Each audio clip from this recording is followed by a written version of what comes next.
Hey guys, Mecha Knight here, and recently, me and Tom from the Reality of Beast Quest went to go fight off some beasts that have been causing major problems in his world, some of which actually resembled himself. We went with Glitch tonight, one of my other allies, after realising he and Tom had never actually been on a mission together.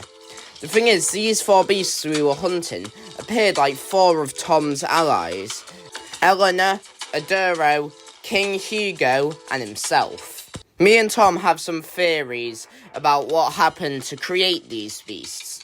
One of them is that they were created on a recent mission we went on to fend off a village from a pack of wolves.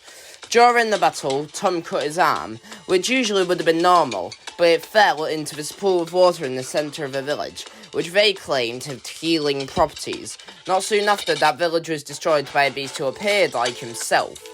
So we believe the four beasts are made from the blood of his other allies, which have somehow transformed into beasts. The beast that was taken from Tom's blood appears like an ogre, with one hand replaced by a sharpened sword.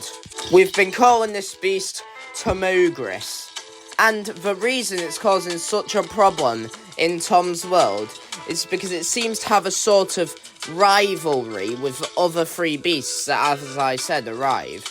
You see, all four of the beasts hunt other beasts to fuel themselves, so they have a rivalry over which beasts they hunt.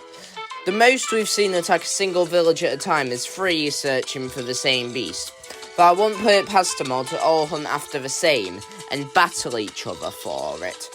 This Tom needs to kill the beast, because what seems to be a kind of addiction this beast has to killing them.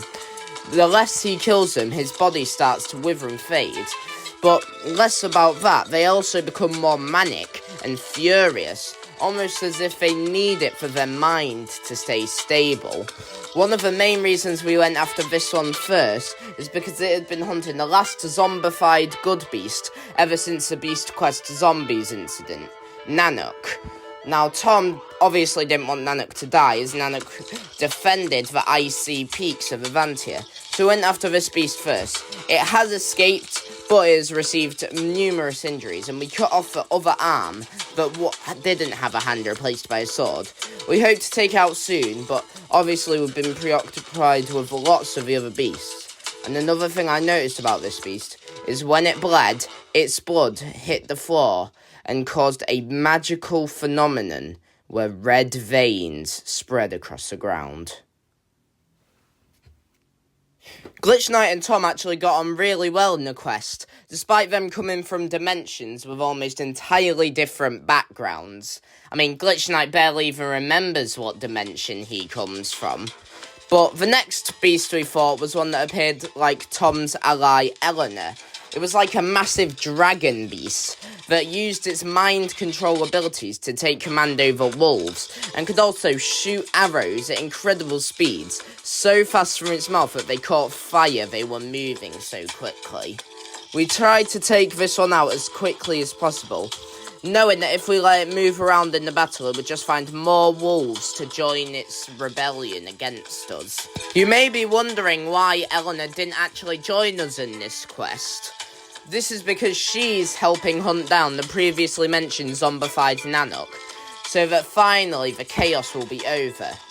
Though I wouldn't be so sure of it for long, as with more evil beasts arriving in Tom's world, and more good beasts getting strange viruses and things that make them turn evil, I do believe some big calamity is coming to Tom's world. We've been looking into a sort of extra-dimensional company that spans across multiple realities called Mech recently. We don't know if they're good or bad, we're just trying to find them so that we can learn more about them. It's been tough, but we have located one of the dimensions they're going to. We don't know what's in there, what kind of reality it is or anything like that, but we at least want to solve some more of the problems in Tom's world before we go there. And luckily we did when we took out this beast. Glitch Knight and Tom pulled off this epic combo where Glitch Knight used his Glitch Force ability to throw Tom upwards, and Tom was able to cut off the wing of this beast. It went to the ground and tried to run away with its beasts protecting it, but the wolves were no match for me. I guess that sounds arrogant, but let's be honest, it's true. And the beast was clearly more used to flying than it was running, as I caught up to it quite easily, and another beast had been taken out of the picture. This next beast we actually fought off, whilst it and the next beast we'll talk about, Cahugan, were attacking a defenceless village. This beast we call the Adarasp, and it's a sort of twisted wasp appearing like Tom's wizard friend, Aduro. It's the ability to use limited amounts of magic, but it mainly uses it to create duplicate illusions of itself to hide from other beasts. For example, Cahugan. Now, this beast and all the others, like I said, need to hunt other beasts to survive. And this beast uses their syringe-like stinger to absorb the magic out of other beasts, preventing them from using their abilities and powering up this beast, at least for a short time, until it needs to absorb more. The previously mentioned Eleanor beast simply takes beasts out, and once her wolves drink the blood of that beast, the beast's power will be taken directly to her. We don't know how the next beast, Cahugan, takes power from their foes, but we know they do, as they've been getting more powerful the more villages they destroy, and they seem to be the one attacking the most villages. Though this beast seems to be the one with the biggest rivalry against the other three beasts I'm talking about today. Now, you may also be wondering why Morknight wasn't helping us in this mission. He said he needed to help out the Singing Saviours with something, but it was clearly an excuse, and Morknight's a really bad liar. I think all of us could tell that he was just trying to find an excuse to go pick out a present for my birthday coming up. Which, fair enough, I'd rather him make a bad excuse for getting me one than not get me one at all. But we managed to take this beast out after a while, but we think it may be coming back. That's because we seem to take this beast out, but its illusions stayed. Now, most of the time when you kill a beast, its magic fades, including everything created by it. But this seems to imply that the one we killed was a duplicate.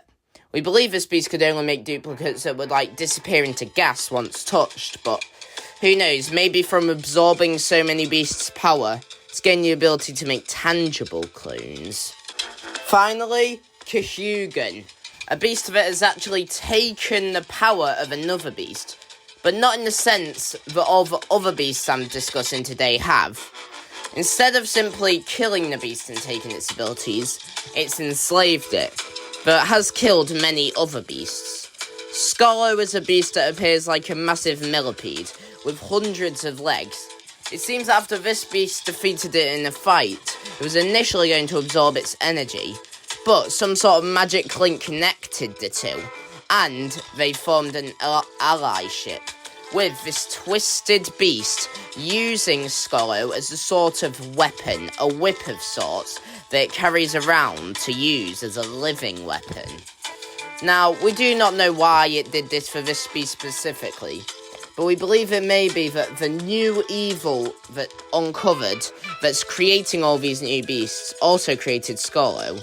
We don't know how this is possible. As far as we know, the new magic is Norik, a creature, or, someone who borders the line between creature and person, who's been sleeping for some, apparently, millennia or centuries or something. So we don't know how he would have created Skollo, who arose during that time. So maybe we're going to have to reconsider who this new threat may be. But for the time being, we're very focused on taking this beast out. It is the one beast of these that we know is still alive. We haven't heard from Eleanor in a while, so who knows, maybe in her hunt for the zombified Nanook she took it out. But we know this beast is still alive, as it's the one that rampages most around the kingdoms. And it doesn't just find small secluded villages or attack wherever it can. No, it seeks out the most populated kingdoms to do its rampaging in.